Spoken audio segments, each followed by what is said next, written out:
یو روز سوال کړی دی چې یو سړی د ځان دپاره څه کار ګوري په یو اداره کې یا په سکول کې یا په مدرسه کې او په دې کې دی واسطه استعمالوي نو دا استعمالولی شي او که نه. الجواب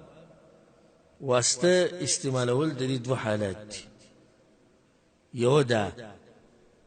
چې کله د انسان واسطه استعمال کی او د دې واسطې د لاسه د دنه زیات حقدار خلق د دې وظیفې نه محروم شي او د دې وظیفې حقدار نه خو په زور په دغه ځکه کینی نو دا به حرامه ده. مثلا حرامه ده او ظلم ده. ظلم دی دغه کس سره چې هغه دنه حقدارو، ظلم دی د دې ادارې سره چې هغه له دوکه ورکړه، ظلم دی د معاشري سره د کوس حکومت یو اداره کوله او کړی ده او وی چې دې چې یو دې کس کینی چې هغه ماهری هغه د عوامو د مسله حل کولای شي. یو کس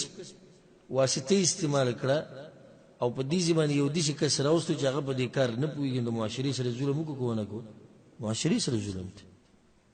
دې سیستم کې ناروا ده. ها کدا سره حقداري د دې کار او د بل سره به ظلم او زیاتې نشته او یو کس راشي لله فی الله د الله د لپاره خبرو د مشر سره چې دا پلان دی دغه د مخامخ ته دغه سبقونه دي دغه تاسو مخې ته دي کته سره د خبره لګو ګورئ نو په دې باندې الله اجر ورکړي، په دې باندې